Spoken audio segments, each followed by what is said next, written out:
Ago, deputies in Ventura County responded to a 911 call at a hotel there, where sources say Renteria had tried to commit suicide inside his room. A note left behind saying he killed his wife, prompting the LAPD to conduct a welfare check at Bunyan's apartment. But the neighbors telling us they had been smelling something foul for days. I smelled, yes, it was smelling. Very strong. A GoFundMe page now set up by loved ones raising money to help bring June Bunyan's body home, with neighbors here mourning her loss. I didn't fight hard enough for her to get the help that she needed. And as far as June's baby, neighbors tell us it is a 2-month-old baby girl. And while authorities won't tell us where that baby is right now, neighbors ask detectives who tell them the baby is okay. And as far as Renteria goes, he is pleading not guilty to all the charges he now faces and is being held on $4 million bail. Reporting from Los Feliz, Annie Rose Ramos, KTLA 5 News. And new details tonight following the historic indictment of former FBI Director James Comey. This as the president suggested other indictments could be in the pipeline. Comey was indicted Thursday on 1 count of making a false statement and 1 count of obstruction of a congressional proceeding stemming from Senate testimony in 2020 in which Comey was grilled on alleged Russian interference in the 2016 election. Comey testified that he never quote, authorized someone at the FBI to be an anonymous source in the news reports connected to someone identified as Person 1. Sources tell ABC News Person 1 refers to Hillary Clinton. President Trump reacting on camera today. He was asked whether the indictment is about revenge. It's about justice, really. It's not revenge. It's about justice. It's also about the fact that you can't let this go on. They are sick, radical left people, and they can't get away with it. And Comey was one of the people. He wasn't the biggest, but he's a dirty cop. He's always been a dirty cop. At this hour, we're still awaiting word on whether Comey has actually surrendered to federal authorities as had been planned. But we have learned that the judge, a Biden appointee, will preside over the case and has set an arraignment for October 9th. Now, if convicted, Comey could face up to 5 years in prison for each count. Comey maintains his innocence, though, and says he welcomes the trial.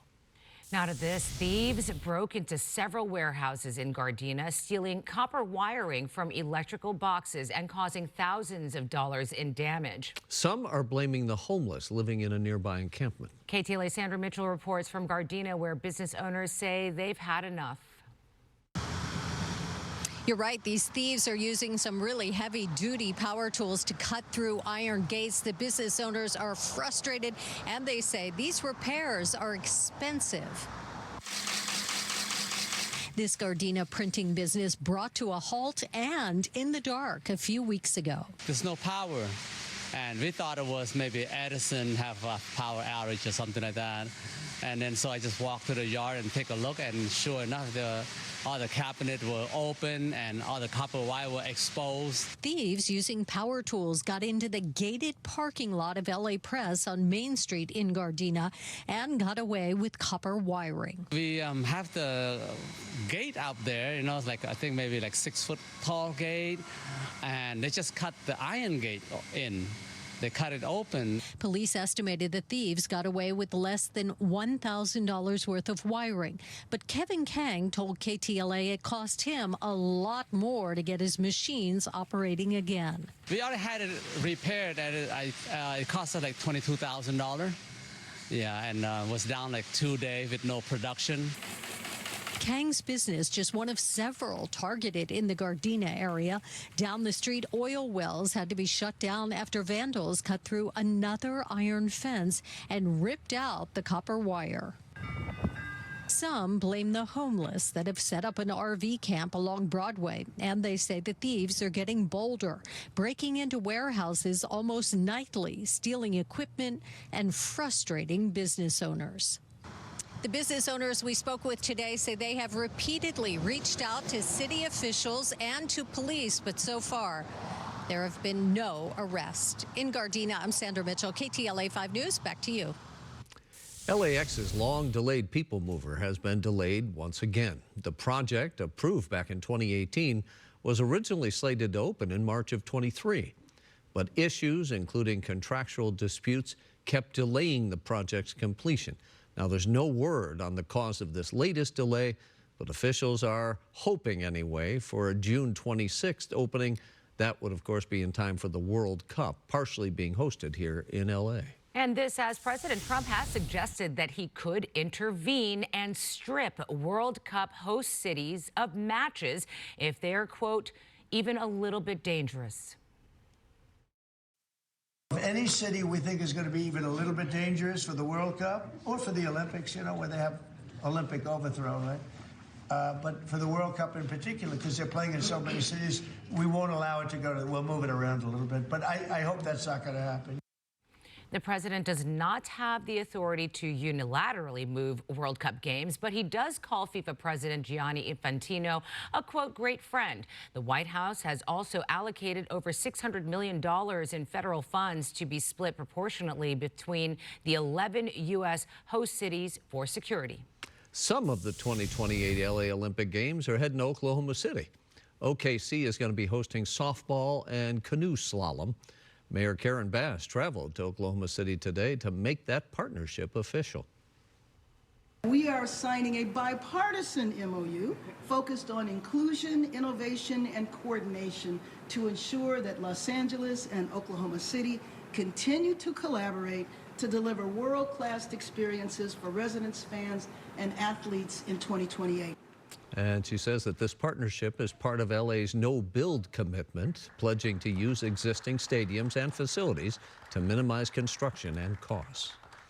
And LA City Councilman Bob Blumenfield has introduced a motion now seeking transparency on May's late-night transfer of the last two remaining Asian elephants at the LA Zoo. Billy and Tiny were sent to Tulsa. The motion would require the LA Zoo to report the circumstances of that move, which Blumenfield says was rushed and lacked any consultation with the council. Zoo officials have insisted that the move to the Tulsa Zoo's 17-acre elephant preserve was the best choice for those elephants. An LA City Council committee has advanced a plan to address the so-called homeless bed gap. This following the settlement of a federal lawsuit which mandated the city have over 12,900 beds available to people experiencing homelessness by June of 2027. As of June, the city has under 7,500 beds available. The plan advanced yesterday would call for the creation of more beds using time-limited subsidies. It is expected to be considered by the full council next week. Meanwhile, the council delayed a vote today on a request from City Attorney Heidi Feldstein Soto that would allow her to retain a monitor to oversee the city's progress and the use of funds. This would meet the obligations of that federal lawsuit settlement back in June.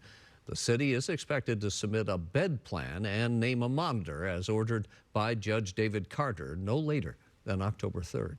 Meanwhile, the Los Angeles Homeless Services Authority Commission approved a new policy that will provide clear, structured guidance for disclosing conflicts of interest in the contracting process. The move comes weeks after the former CEO of LAHSA was cleared of misconduct after her signature appeared on a $2 million contract with her husband's employer.